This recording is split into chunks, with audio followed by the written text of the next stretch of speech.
अगर आज आपने ये वीडियो मिस कर दिया ना तो बहुत नुकसान में रहेंगे, और जब वीडियो प्ले कर ही दिया है तो वीडियो पूरा जरूर देखना। बहुत काम की, बहुत बड़ी और बहुत फायदे की बात हमारे पूर्व सैनिकों के लिए बताने वाला हूं। आपको पता होगा 2013, याद कर लो, 2013 जब पीएम मोदी, ओहो माफी चाहूंगा, उस समय पीएम नहीं थे, सिर्फ मोदी, मोदी जी जब गुजरात के मुख्यमंत्री थे तो उन्होंने एक ख्वाब देखा कि मुझे प्रधानमंत्री बनना है। और प्रधानमंत्री बनने के लिए उन्होंने हमारे देश के जवानों का कितना बड़ा सहारा लिया था, आप सबको पता है। 2013 के अंदर उन्होंने एक सोच समझ करके रैली का आयोजन किया। वो रैली का आयोजन रेवाड़ी में किया था, सबको पता है। मैं आप कहेंगे कि ये तो घिसी पिटी बात है, वही बता रहे जो सबको पता है, लेकिन राज की बात भी बताऊंगा अभी आपको, सुनो ध्यान से।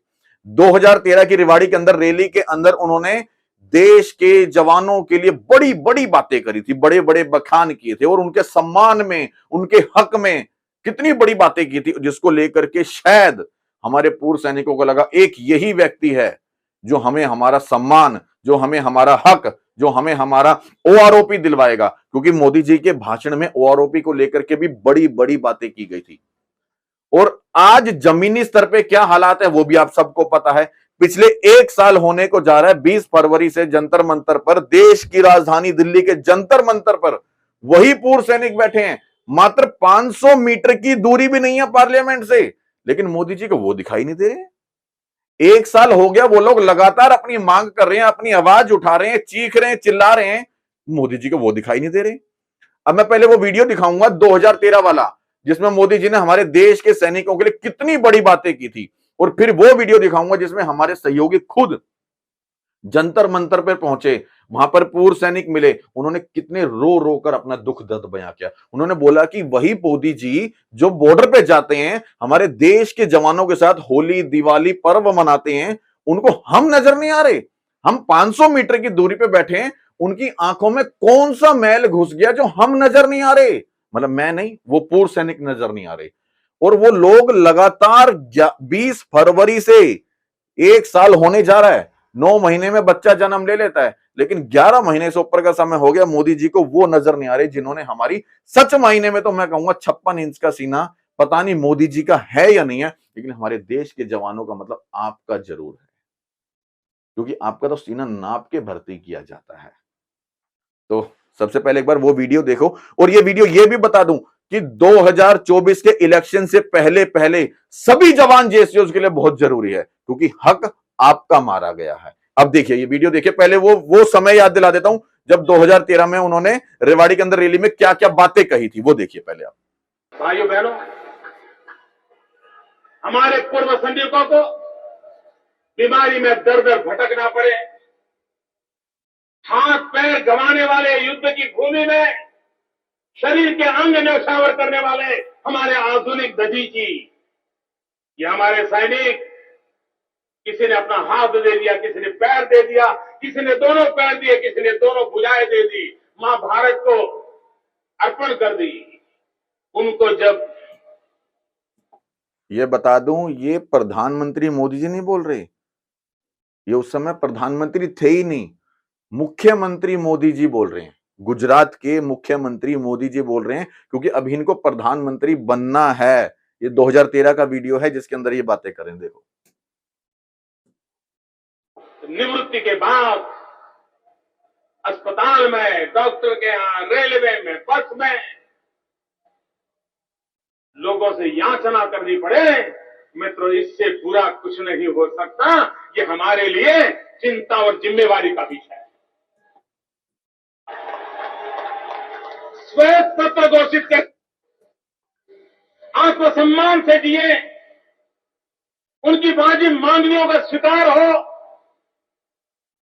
उसमें कौन रोकता है? कई वर्षों से one rank one pension, one rank one pension आए दिन सुनने को मिलता है।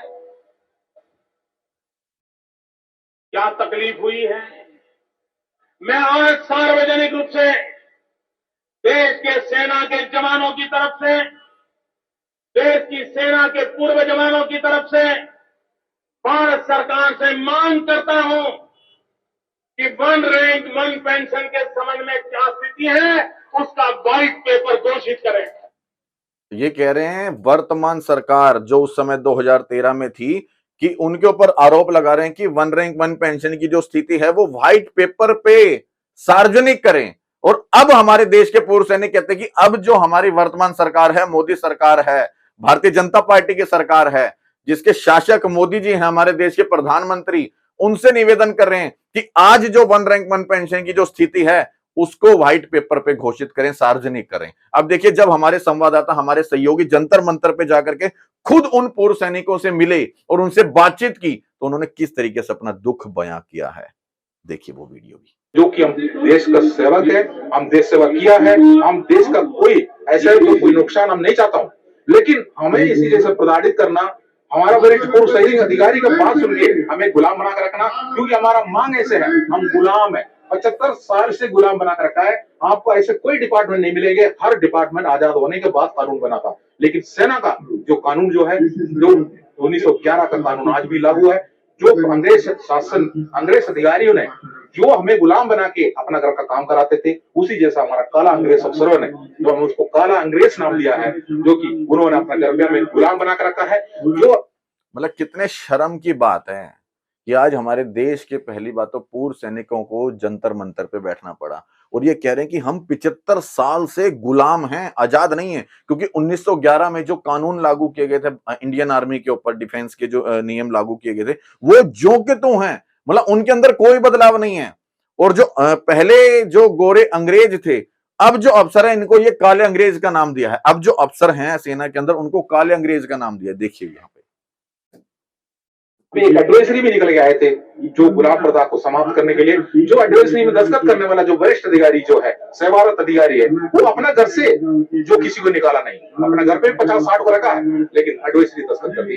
जो सरकार को जो गुमराह किया जा रहा है, हमने आदेश निकाल दिया। आदेश से कोई मतलब नहीं है। 1911 का उस कानून को रद्द करके हमारा नया कानून बनना चाहिए। हमारा जो विसंगतियां जितना भी है वो दूर होना चाहिए। हमने आखिरी में मांगा है, जो माननीय प्रधानमंत्री जी ने और राष्ट्रपति जी ने भी बोल दिया, 1,000 लाख करोड़ रुपया OROP के नाम पर दे चुका, वो हमें नहीं मिला है। 85% फंड अफसरों को चला गया, उनके लिए OROP लागू नहीं। OROP कम उम्र में सर्विस कर आने वाले के लिए होता है, जो 60 की उम्र में, 62 की उम्र में आने वाले के लिए ये लागू नहीं है। तब बोलता है MSP सबसे ज्यादा अफसरों को, जो गोली सबसे पहले आ जाता है, जो सीना पे जो एक इक्वल अलाउंस माना जाता है MSP, मिलिट्री सर्विस पे बोलता है उसको, ये यो बेटा जो में जो चल रहा है इक्वल चलता है। उस अलाउंस को लेकर आके इन्होंने अफसरों ने 15,500 अपने लिए रख दिया, और जो नर्सिंग अफसर जो है उसके लिए 10,500 रख दिया। नर्सिंग अफसर तो हॉस्पिटल में रहता है, जो हम जख्मी होकर आ जाएंगे हमारा मरहम पट्टी करने के लिए, उनको कोई मोटर के अंदर आने की जरूरत नहीं, हथियार तक उठाने की जरूरत नहीं, उनके लिए 10,500।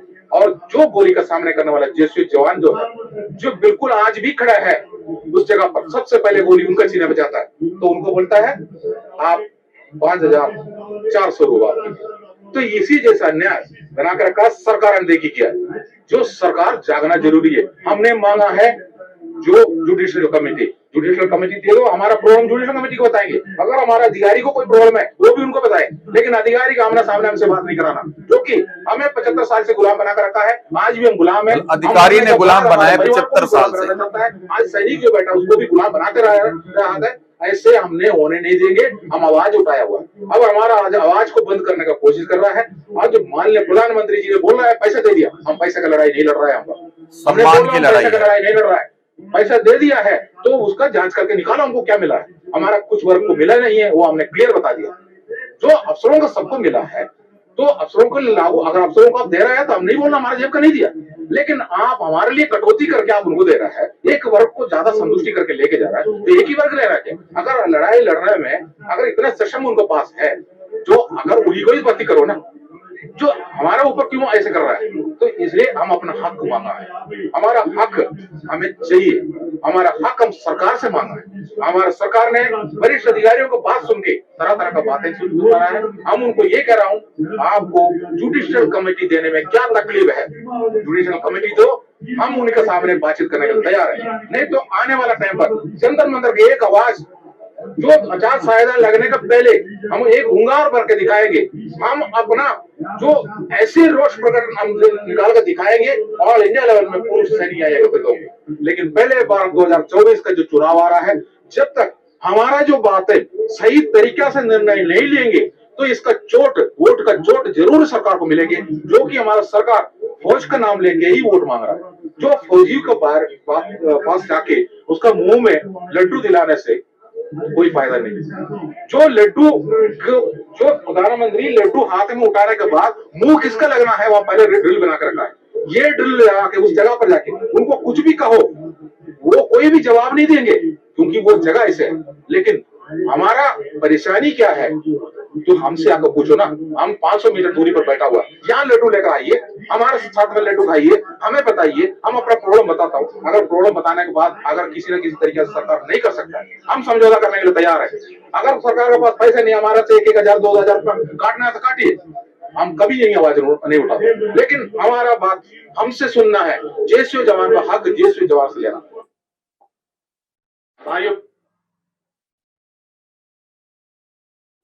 अब यहाँ पे आपने साफ देख लिया भाई किस तरीके से आज हमारे देश के पूर्व सैनिक खून के आंसू रो रहे हैं। वो कह रहे हैं जो मोदी जी बॉर्डर पे जाके होली दिवाली मनाते हैं, जो हमारे देश के सैनिकों के मुंह में लड्डू खिलाते हैं, यहाँ पर हम बैठे हैं पिछले 1 साल से, वो उनको वो नजर क्यों नहीं आ रहे। वो कह रहे हैं 3% अधिकारी हैं, 97% हमारे अदर रैंक्स के हैं, बिलो रैंक्स के हैं, जवान जेएसयू हैं, और 97% जो हक था वो 3% को चला गया, और 3% जो है वो हमारे जवान जेएसयू को मिला है। इसी चीज की जांच के लिए तो वो कह रहे हैं कि 3 रिटायर्ड जजों की कमेटी बना दो। और मोदी जी आपने कहा था कि उस समय 2013 में कि वो वर्तमान सरकार के ऊपर आरोप लगाया था कि उनको ओआरओपी की क्या स्थिति है वो सार्वजनिक करनी चाहिए।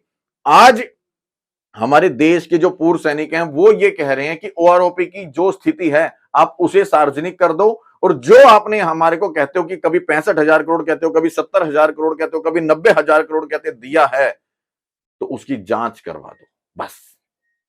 और बाकी देश के नेशनल मीडिया की हालात तो आप सबको पता ही है, क्योंकि पिछले 11 महीने से बैठे हैं, कोई नेशनल मीडिया नहीं।